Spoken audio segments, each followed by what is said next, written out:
എത്രയധികം case fake കേസാണ് mister Pinarayi Vijayan എനിക്കെതിരെ എടുത്തിരിക്കുന്നതെന്ന് അറിയാവോ? നമ്മളിങ്ങനെ പേടിക്കേണ്ട കാര്യമൊന്നുമില്ല. അവൻ പ്രശ്നക്കാരനാടാ, അവനത് ചെയ്യും. What was A fake case നിങ്ങൾക്കൊക്കെ ഓർമ്മ ഉണ്ടായിരിക്കും. എവിഡൻസ് ടാമ്പർ ചെയ്യാൻ ശ്രമിച്ചു, ചീറ്റ് ചെയ്യാൻ ശ്രമിച്ചു, കലാപശ്രമം ഉണ്ടാക്കാൻ ശ്രമിച്ചു. ഇതിപ്പോ ഒരു കേസല്ലല്ല, 6 എണ്ണം ഇന്ന് വേറെ ഫയൽ ചെയ്തിട്ടുണ്ട്. സത്യം വിളിച്ചു പറഞ്ഞതിന്റെ പേരിലാണ് ഞാനിപ്പോ corner to corner, court to court, police station to police station ഓടിക്കൊണ്ടിരിക്കുന്നത്. ഈ കാണുന്നതാണോ സഹാവ് പറയുന്ന കമ്മ്യൂണിസം? എന്റെ പൊന്നു സാറേ, അല്പം ചട്ടം പിത്തരില്ലാതെ ഇവിടെ ജീവിക്കാൻ പറ്റത്തില്ല. അത് നല്ല അടികൊള്ളാത്തതിന്റെ. കണ്ണൂർ മുതൽ ട്രിവാൻഡ്രം വരെ numerous cases have been charged against me. അവന്റെ കച്ചവടം നിർത്തിയാലല്ലാതെ എനിക്ക് മനസമാധാനം ഉണ്ടാവില്ല എന്റെ രമണ. എത്ര ലജ്ജാവഹം. ഭരിച്ചുകൊണ്ടിരുന്ന സമയത്ത് അവർക്ക് റെസ്ട്രിക്ഷൻസ് ഉണ്ടായിരുന്നു എന്നെ അറ്റാക്ക് ചെയ്യാൻ.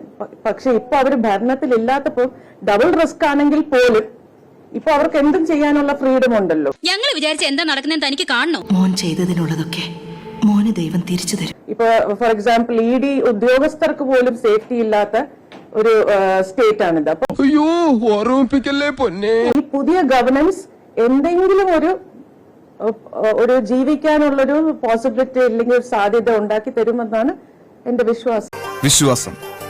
അതല്ലേ ഇല്ല.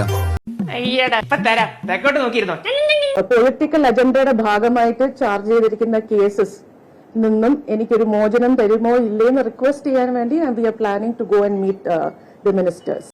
ഈശ്വര, ഇതൊക്കെ എന്റെ തലയിലാവൂലോ. എനിക്കെതിരെ കേസുകൾ എടുത്ത് ഫേക്ക് കേസുകൾ ചാർജ് ചെയ്ത് തന്നെ ജയിലിലാക്കുക എന്നുള്ളൊരു അജണ്ടയുടെ ഭാഗമായിട്ടാണ് ഞാൻ ഈ കിടന്ന് അനുഭവിക്കുന്നത്.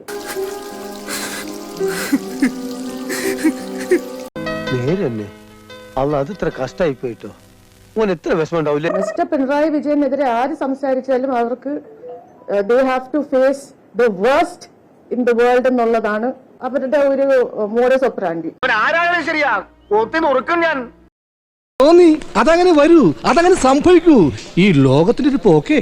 എല്ലാരും ചോദിക്കുന്ന ഒരു ചോദ്യമാണ്, എവിടെയാണ് സ്വപ്ന സുരേഷ്? സെറ്റിൽമെന്റ് ആയോ? I am not into any kind of settlement. My fight is still on and I will go on fighting till I get justice. എല്ലാ അമ്മമാരും കൂടെ പറഞ്ഞിട്ടാ ഞാനെതിരെ സാക്ഷി പറഞ്ഞത്. കൊടുക്കാൻ ഞാൻ മാത്രമായിരുന്നു പറഞ്ഞേക്കാം. പതുക്കെ പറ, മനസ്സില്ല, എനിക്ക് ഉറക്കെ പറയണം. പിന്നെ പത്രക്കാര് പറയും സഹദേവൻ ചെറ്റയാ, കണ്ണി ചോരയില്ലാത്തോടാ. അതൊക്കെ എനക്ക് ഇതാ.